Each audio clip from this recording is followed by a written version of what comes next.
Step into the Timeless Tales Library, your sanctuary where stories whisper you toward peaceful slumber. I'm Oliver, and I'll be your companion tonight as we journey through a tale crafted to quiet your thoughts and shepherd you gently into dreams. The Timeless Tales Library exists because of wonderful souls like you. If these stories have brought you solace, please subscribe and help us keep weaving these tranquil narratives together.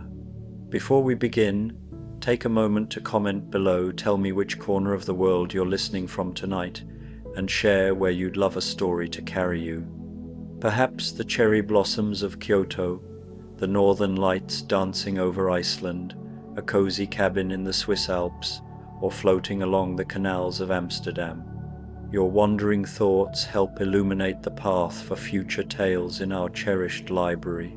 This story is about a quiet summer evening in Victorian London, where Sherlock Holmes and Dr. Watson are drawn into a gentle mystery involving old memories, distant lands, and the peaceful unraveling of secrets long kept. As the gas lamps flicker and shadows grow soft, they discover that even the strangest circumstances can lead to understanding, forgiveness, and rest.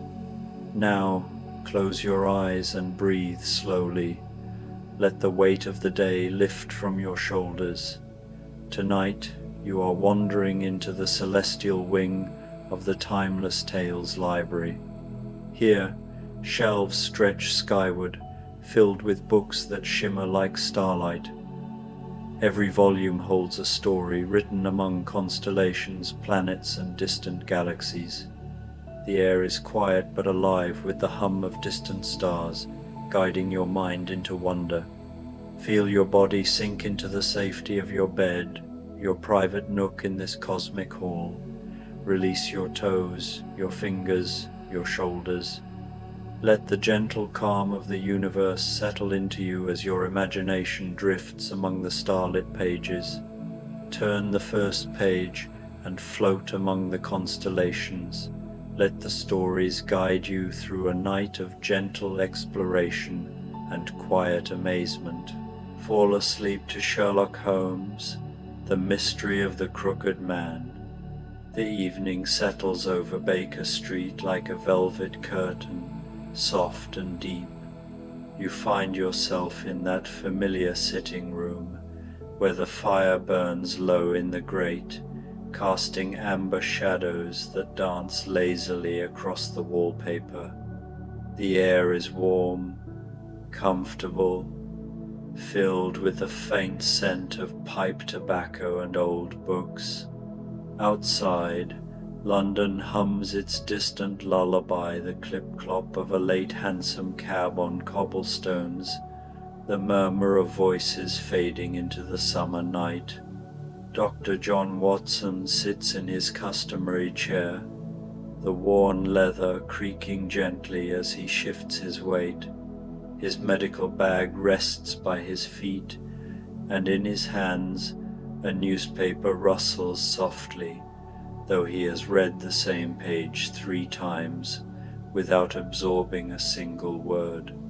The warmth of the room, the steady tick of the clock on the mantelpiece, the peaceful quiet, all conspire to make his eyelids heavy. It has been a peculiarly tranquil week, this first week of July. No urgent cases have arrived at their door. No desperate telegrams have summoned them to distant counties. Instead, there has been only this: the gentle passage of summer days, the comfortable routine of breakfast and newspapers, the slow turning of pages, the soft conversations that meander like streams through meadow grass. Across from Watson, Sherlock Holmes reclines in his chair, his long fingers steepled beneath his chin, his grey eyes half closed, in that particular state of repose that might be mistaken for sleep but is, in fact, deep contemplation. He has been like this for nearly an hour, barely moving, scarcely breathing, lost in some private meditation. The afternoon light has turned golden, then amber, then the deep honey color that speaks of evening approaching. The fire pops gently, sending a shower of orange sparks up the chimney. Watson watches them drift and fade, feeling his own thoughts begin to drift as well. He thinks of nothing in particular, a patient he saw that morning, the pleasant dinner Mrs. Hudson has promised for this evening. His thoughts are lazy, comfortable, like cats stretching in the sun. Then, so softly that Watson almost doesn't hear it, there comes a knock at the door. Not an urgent rapping, but a gentle, almost apologetic tapping. Mrs. Hudson's voice drifts up from below, speaking with someone. Footsteps approach slow, measured, the tread of someone weary but unhurried. Holmes opens his eyes, and a small smile touches his lips. A visitor, Watson, he murmurs, his voice barely above a whisper, but one who brings not urgency, but rather resolution. The door opens, and a military man enters, though his bearing speaks more of exhaustion than of vigor. Major Murphy is perhaps 50 years of age, with grey threading through his dark hair and lines etched deeply around his eyes. But there is something gentle about him now, something peaceful, as though a great weight has been lifted from his shoulders. He moves slowly into the room, accepting Holmes's gesture toward a chair with a quiet sigh. "Forgive the late hour, Mr. Holmes," Murphy says softly, settling into the chair. "I find I cannot sleep until I have told someone what has occurred. My wife suggested I come to you, though the matter is resolved after a fashion. There is no crime to solve.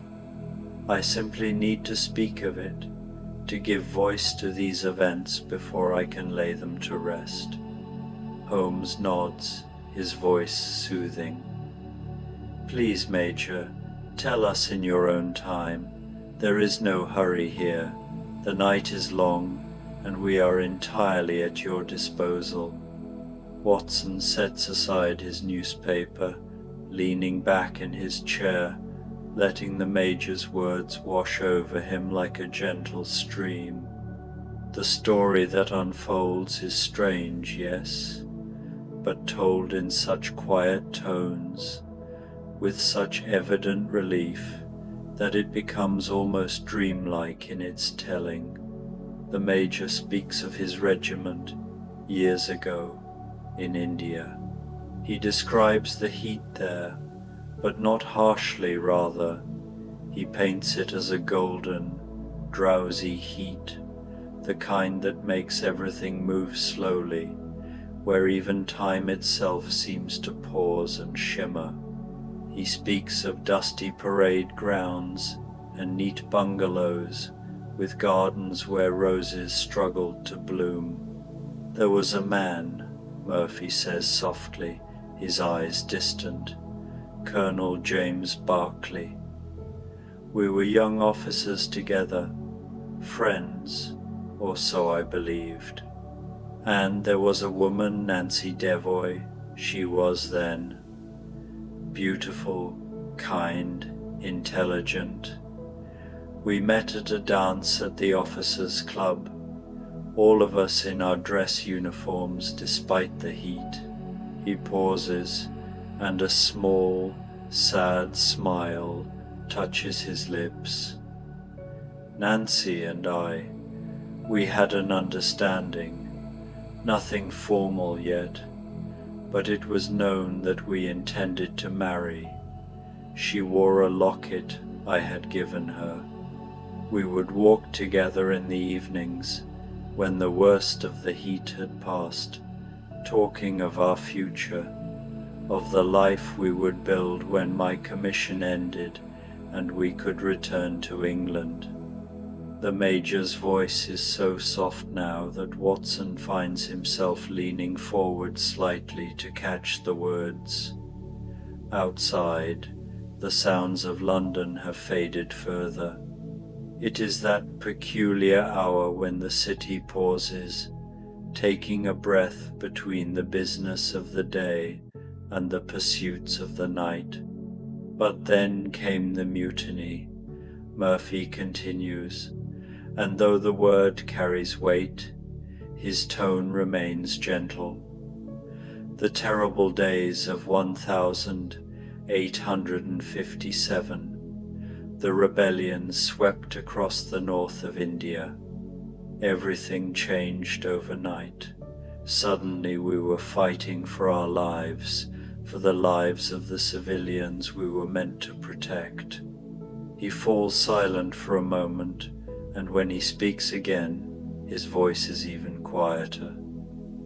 During one of the engagements, I became separated from my unit. I was pursuing rebels into the hills, trying to prevent them from reaching a village where our people had taken refuge, but I was captured, taken prisoner, and dragged away into the wilderness. His hands tightened slightly on the arms of the chair. I remember calling out, hoping my men would hear me, would mount a rescue. I could see some of them in the distance. I know Colonel Berkeley saw me, but no one came. The rebels took me deeper into the hills, and I disappeared from the sight of my regiment, from the sight of the world I had known. Holmes and Watson sit in perfect stillness, barely breathing, giving the Major the space his story needs. For months I was held captive, Murphy says, moved from place to place, village to village. Eventually, as the mutiny was suppressed, I was able to escape.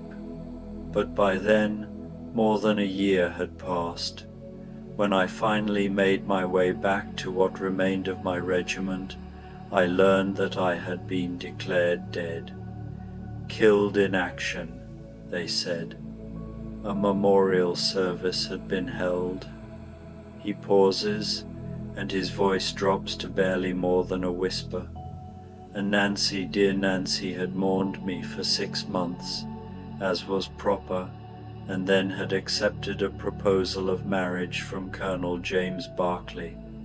Watson feels a pang of sympathy, softened by the peace in the Major's voice, by the evident acceptance that has come with the passage of years. I learned all this when I returned, Murphy continues. They were already married, living together, beginning their life. I went to see them, to explain that I had survived. But the Colonel, he was not pleased to see me. He told me it would be better for everyone if I simply went away again. Nancy had been through enough, he said. To reappear now would only cause her pain and confusion. The Major's eyes are still distant, seeing that long-ago confrontation. And Nancy, I saw her briefly. She was shocked, overjoyed, confused, all at once. But she was married now. I could see that she had made her peace with my death, had moved forward. What right did I have to reappear like a ghost and demand she unmake all her choices? Watson feels tears prickling at the corners of his eyes. Perhaps it is the quiet nobility in the Major's voice, the selfless resignation. So I left, Murphy says simply. I resigned my commission quietly. I told no one else I had survived. I let the world continue to believe me dead. And I wandered. I traveled to Burma, to Siam, to the East Indies. I became, in a sense, a different person entirely. The Major Murphy who had loved Nancy Devoy, that man truly had died in those hills. His voice takes on a different quality now, something wistful. I traveled with a small group of entertainers, performers, animal trainers. They welcomed me without questions. I learned tricks, sleight of hand, and I took in a companion, a mongoose, a quick, clever little creature who became my constant friend. He would perform tricks with me, and audiences would marvel. He was good company, never judging, never asking questions about my past. Watson finds himself smiling despite the sadness of the tale, imagining the Major with his mongoose companion traveling the dusty roads together. For more than 30 years I lived this way, Murphy continues, moving from place to place, never settling.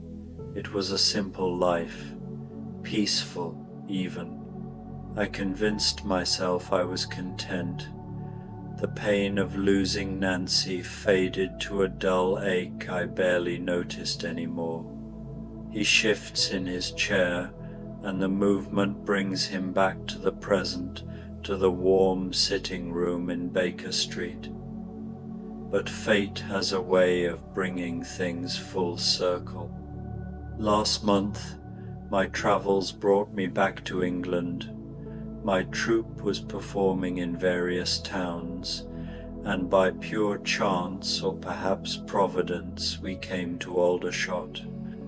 Watson feels Holmes stir slightly beside him, recognizing the name of the great military town.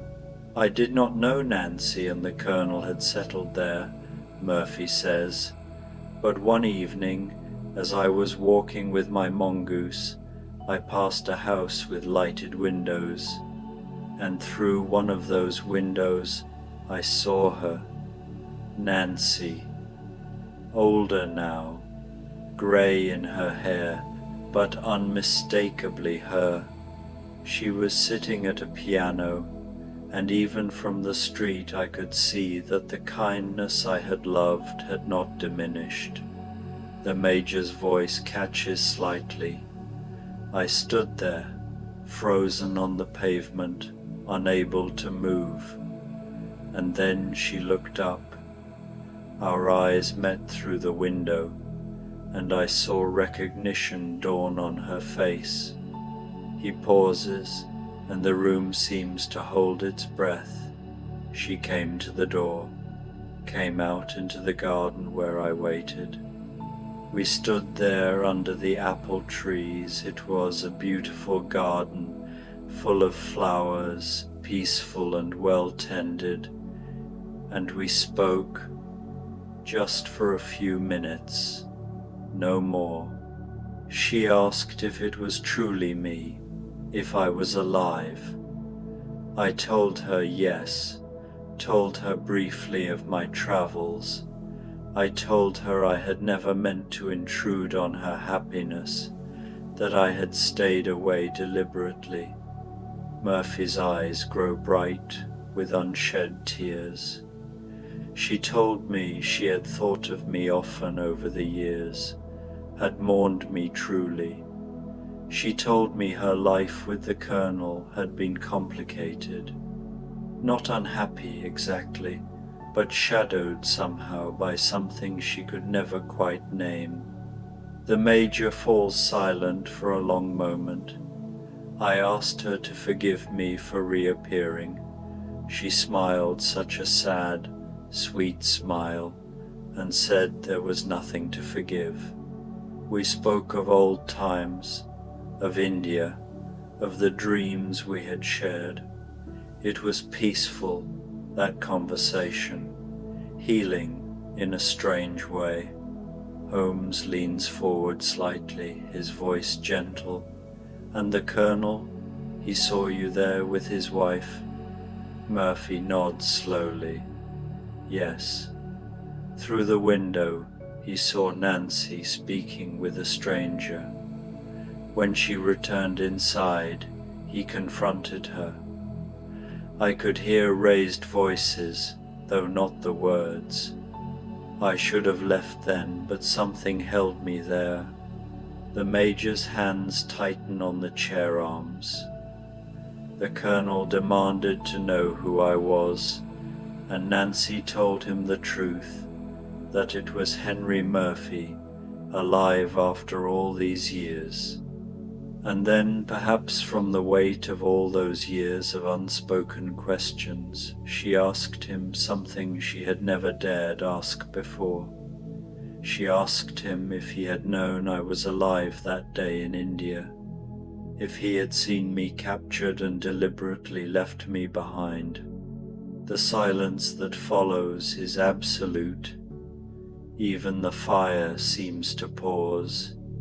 The Colonel confessed. Murphy says, his voice hoarse.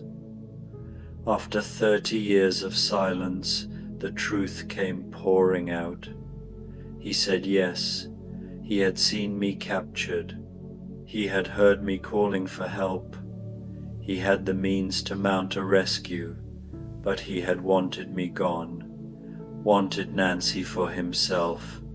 He told himself the rebels would kill me anyway, so what did it matter? He reported me dead, killed in the fighting.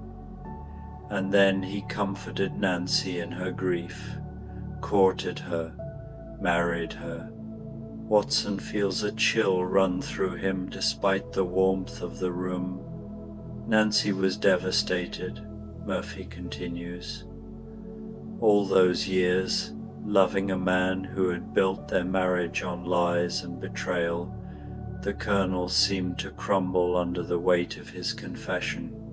The guilt he had carried for 3 decades came crashing down upon him at once. The Major stops, swallows hard. He collapsed, right there in the sitting room. Nancy screamed, and I ran to the house, but there was nothing to be done. His heart, already weakened by years of guilt, could not withstand his confession. He was dead before the doctor arrived. The room falls into heavy silence. Watson feels the weight of the story settling over him. Tragic, yes, but also somehow inevitable, as though all the events had been moving toward this moment. Holmes speaks at last, his voice thoughtful. And so the Colonel punished himself more severely than any court could have done, carrying his guilt for 3 decades, until it quite literally broke his heart. Murphy nods slowly. Yes, there will be an inquest, a formality.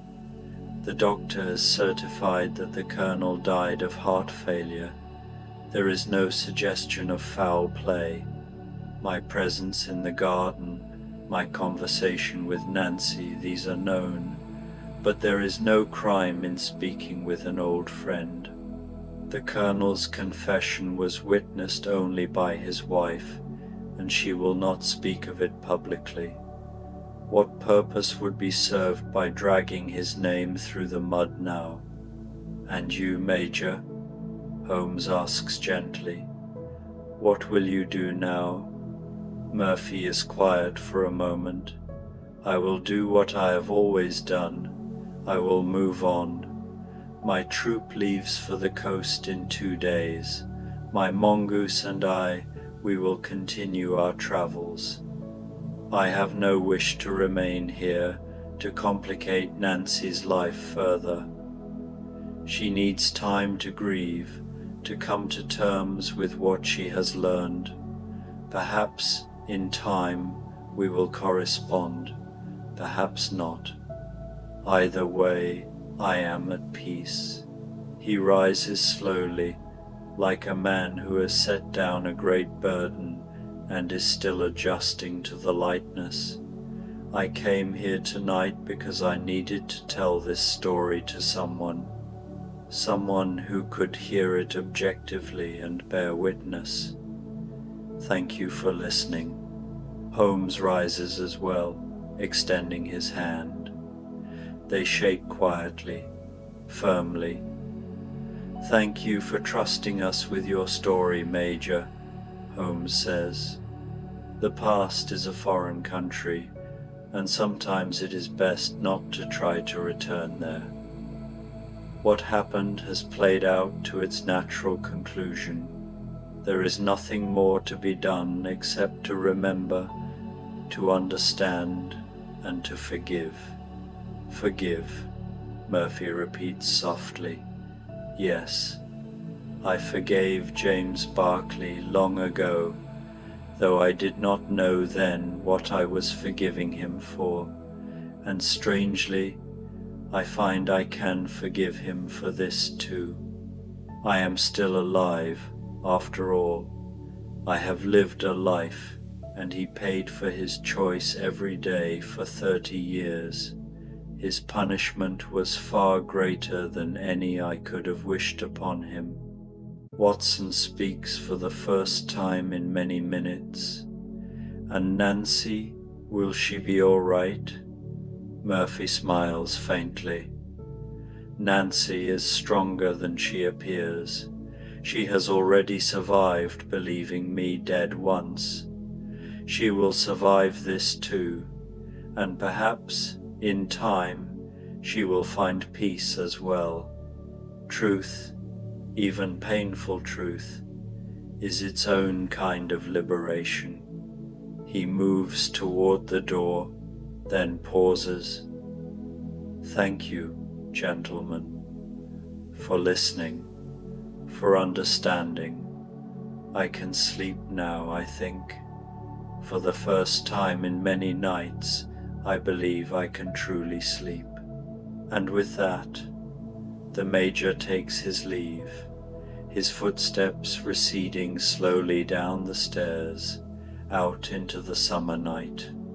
Watson and Holmes remain standing for a moment, neither speaking. Then, slowly, they return to their chairs.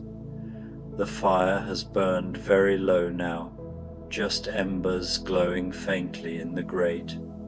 The room is dimmer, softer, the shadows deeper. Watson breaks the silence at last. A sad tale, Holmes, and yet somehow peaceful. Holmes settles deeper into his chair, his eyes half closed. What we have witnessed tonight is not tragedy but resolution. Yes, the events were tragic, the betrayal, the lost years, the poisoned marriage, but all of that happened long ago. What we saw tonight was the ending, the final act where all the threads are tied off, all the secrets revealed, all the debts paid. He pauses, his voice softening further. All old wounds, Watson, all old sorrows, finally laid to rest. The Colonel carried his guilt for decades, and it killed him. The Major carried his loss, his exile, and Nancy carried her uncertainty. And now, in a strange way, they are all freed. The Colonel through death, the Major through confession, and Nancy through truth. Watson nods slowly, feeling sleep beginning to tug at him. And what of justice, Holmes? Holmes makes a dismissive gesture, his hand moving slowly through the air. Justice was served long ago in the choices made by frightened men in the consequences that followed. The Colonel punished himself far more severely than any court could have done. He lived 30 years in a prison of his own making. That was his sentence, and he served it until it killed him. He falls silent, and Watson lets his eyes drift closed. In his mind, he sees the garden the Major described, apple trees heavy with fruit, their branches drooping towards soft grass, the evening air thick with the scent of flowers. He sees Nancy standing there, speaking quietly with the ghost of her past. He sees the Colonel, his face peaceful at last in death. He sees the Major walking away into the dusk, his mongoose on his shoulder, both heading toward peace. The clock ticks on, patient and steady. Outside, full night has fallen. Stars emerge in the sky above London, though the city's lights make them difficult to see. Somewhere a church bell tolls the hour, 8 slow chimes that fall into the darkness like stones into still water. Holmes reaches for his pipe but does not light it, merely holds it, a familiar comfort. "You know, Watson," he says after a while, his voice soft as a dream. "I think this may be my favorite sort of case, the kind where all the mystery has already resolved itself, the kind where we serve merely as witnesses, as listeners, as the keepers of stories that need to be told." Watson smiles without opening his eyes. "Not much need for your deductive powers in such cases, Holmes. On the contrary, my dear fellow, it takes considerable deduction to understand when not to deduce, when not to investigate, when to simply listen. The Major needed no detective. He needed an audience, a confessor, someone to hear his tale and acknowledge its truth. That, too, is a form of service. The night deepens around them. Mrs. Hudson has long since retired. The street outside has fallen silent, the city settling into its nocturnal rest. Only the occasional distant sound penetrates the quiet, a dog barking far away, the rumble of a late train, the whisper of wind in the eaves, the soft patter of light rain beginning to fall. Watson's breathing has grown slow and regular. He thinks again of India, sees it as the Major painted it with his gentle words, a place of golden light and red earth, of soldiers marching in the heat and then returning, decades later, as changed men carrying their stories like precious things. He thinks of Nancy, alone now in her house in Aldershot, coming to terms with the truth. He hopes she sleeps well tonight, that her dreams are kind, that morning brings her peace and strength. He thinks of the Colonel too, gone now beyond all earthly troubles, beyond guilt and fear. Whatever judgments await him, Watson hopes they are tempered with mercy, with understanding of how love can twist good men into making terrible choices. And the Major, dear, patient, forgiving Major Murphy, walking somewhere under the stars with his mongoose companion, finally unburdened, finally free. Watson imagines him finding a small cottage by the sea, sleeping to the sound of waves, waking to the cry of gulls, living out his years in simple, honest peace. The rain continues now, steady but gentle, a soft percussion on the window panes. Watson loves this sound, has loved it since childhood, the sound of rain on windows, while one is safe inside, dry and warm, with friends nearby, and nothing urgent, demanding attention. Holmes stirs slightly. Sleep well, Watson. Dream of apple trees and summer gardens, of old friends reunited and old wrongs forgiven. Tomorrow we shall wake to a new day, with new mysteries, perhaps, or perhaps simply another day of peaceful rest. Either way, we are ready. Watson murmurs something in response, though he is not sure what. The words drift away into the warm darkness. The fire has burned down to almost nothing now, just a faint glow, barely visible, like drowsy eyes watching over the sleeping world. In his mind's eye, Watson walks through that Indian garden, feels the warm breeze on his face, hears the soft rustle of leaves. Nancy is there, smiling gently, gesturing toward a bench beneath the trees. Rest, she seems to say. All is well now, all is forgiven. Rest. And he does.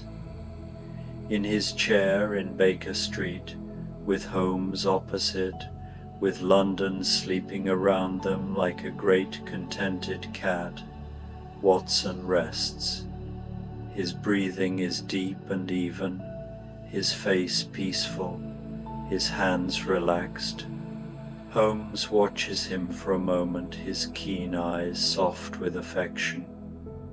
Then he, too, lets his eyes close, lets his breathing slow, lets the peace of the night settle over him. The rain continues its gentle song against the windows, each drop a tiny percussion, thousands upon thousands of them, creating a lullaby as old as time itself.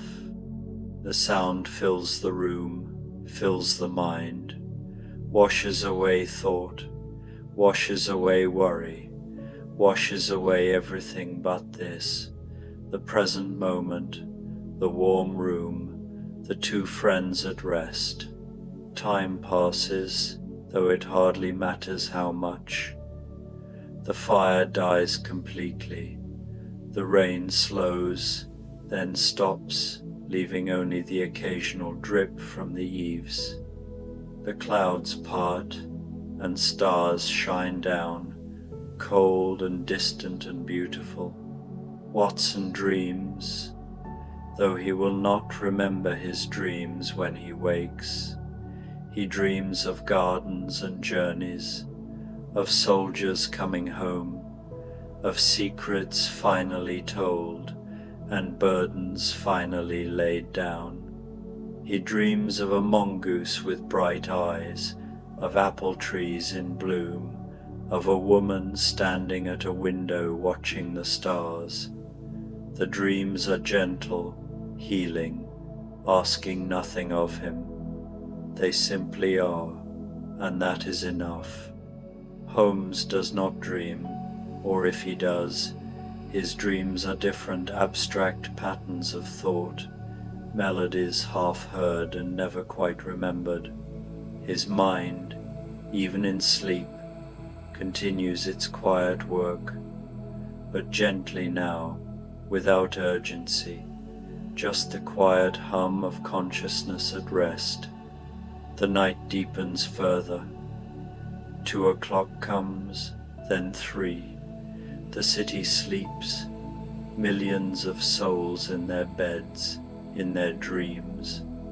And in Baker Street, in that sitting room on the first floor, 2 friends sleep in their chairs, watched over by shadows, guarded by silence, held safe by the simple miracle of shelter and warmth and friendship.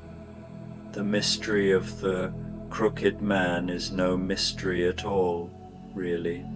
It is simply a story of humans being human, making mistakes, carrying burdens, seeking forgiveness, finding peace. It is a story as old as time itself, as familiar as breathing, as gentle as sleep. The Colonel made a terrible choice, driven by love and fear and selfishness. He paid for that choice every day of his life, carried it like a stone around his neck until finally it stopped his heart. The Major was betrayed, abandoned, left for dead. He survived, only to find his old life gone. He could have fought, could have sought revenge. Instead, he walked away, built a new life, learned to find peace in wandering, in simplicity, in the companionship of a clever mongoose and the open road. And Nancy loved two men, one lost to her through death, or so she believed, and one gained through that loss. She built a life not knowing it was founded on betrayal. For 30 years she lived with a shadow, never understanding its source. Now she knows the truth, and though it is painful, it also sets her free. 3 lives, intertwined by fate and choice, by love and betrayal, by silence and secret, and now, after 30 years, the circle is complete, the truth is told, the secrets are spoken, the burdens are lifted, and everyone, even the dead, perhaps especially the dead, can rest at last. The mongoose, somewhere in the night, curls up in the Major's traveling bag, its quick heart slowing, its bright eyes closing. It dreams, mongoose dreams, of hunting and sunshine, of applause and treats, of the familiar scent of its companion. It is content, knowing nothing of human drama. It knows only that it is safe, it is cared for, it is loved, and that is enough. The Major himself finds a room at a quiet inn, a small place run by a widow who asks no questions. He lies down on a narrow bed with clean sheets, and for the first time in weeks, perhaps years, he sleeps without nightmares, without the weight of untold stories pressing on his chest. His sleep is deep and dreamless and healing. Nancy, in her house in Aldershot, sits for a long while at her window, watching the rain and then the stars. She thinks of many things: her husband, now gone, her lost love, now found and lost again, her life, now changed forever. She cries, but they are not bitter tears. They are tears of release, of understanding. Eventually, she too retires to her bed, and though she does not expect to sleep, exhaustion claims her. She sleeps, and her sleep is troubled at first, full of memories, but gradually it deepens, calms, becomes peaceful. By morning, she will wake with a sense of clarity, of purpose, of a path forward. In Baker Street, the clock ticks on, patient and steady, marking the passage of time that heals all wounds, that softens all sorrows, that turns all mysteries into stories, and all stories into dreams, and all dreams into the peaceful darkness that holds us all. Watson breathes in, breathes out. Holmes breathes in, breathes out. The room breathes with them, the whole house, the whole street, the whole vast sleeping city breathing together in the summer night. And you, dear listener, you breathe with them too. You feel the peace of that room surrounding you, enfolding you, the warmth, the darkness, the gentle sound of rain and breathing and heartbeats. There are no urgent mysteries here, no pressing dangers, no reasons to remain alert. There is only this: the quiet room, the sleeping friends, the rain that has stopped and left only peace in its wake, and the knowledge that all is well, all is forgiven, all is at rest. The Major's journey is done, at least for tonight. Nancy's long uncertainty is ended. The Colonel's troubled soul is gone to whatever peace awaits beyond.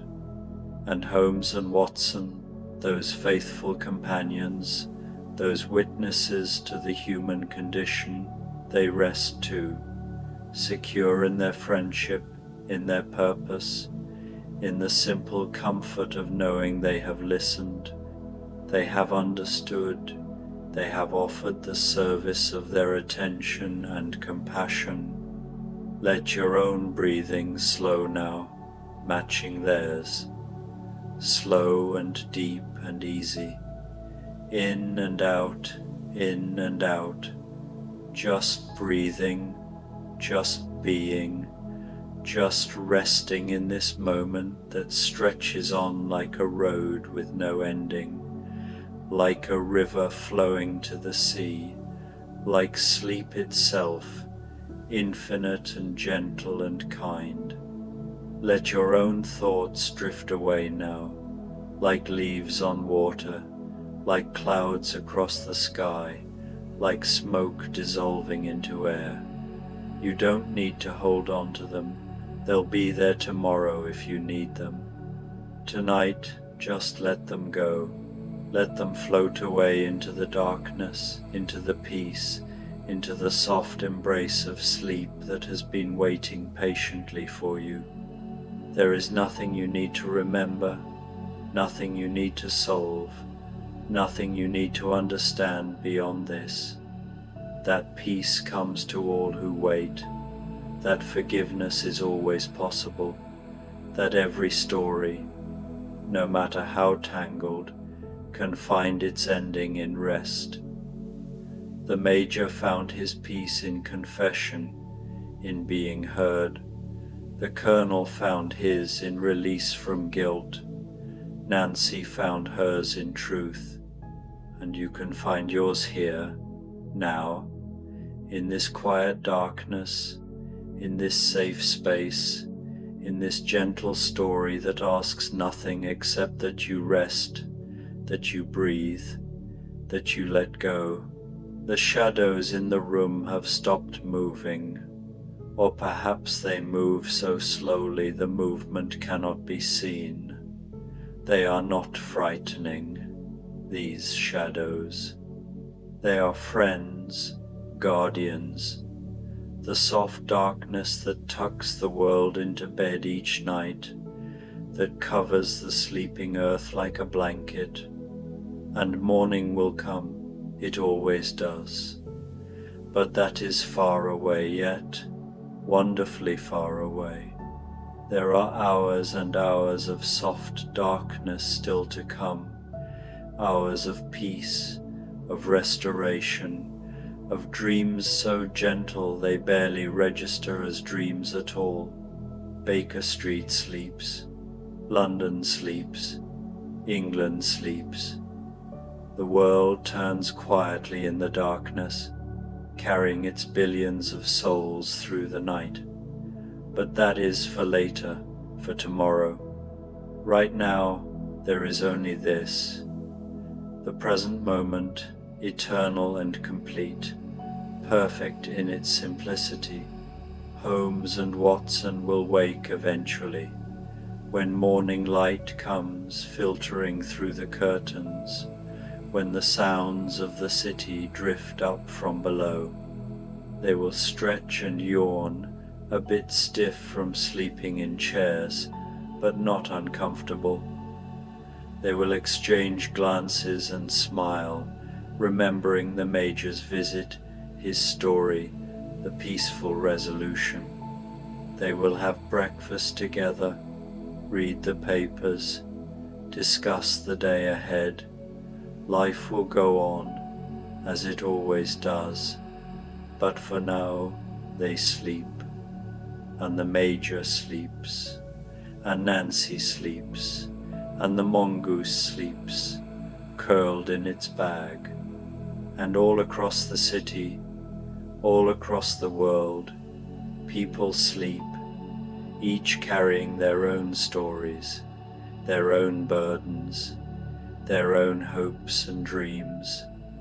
And you sleep too, or are very close to it now, so close that you can feel the boundary beginning to blur, the line between waking and sleeping growing thin, beginning to dissolve like mist in sunshine. You are held safe in this moment, in this story, in this peaceful darkness that has no demands except that you rest, that you breathe, that you let yourself drift into the soft embrace of sleep. The story is ending now, or perhaps not ending, but simply fading, like a photograph left in sunlight, like footprints washed away by tide, like memory softening with time. The Major walks into the distance, growing smaller until he is just a speck on the horizon, then nothing at all. Nancy's window goes dark as she finally sleeps. The Colonel's spirit finds whatever peace awaits.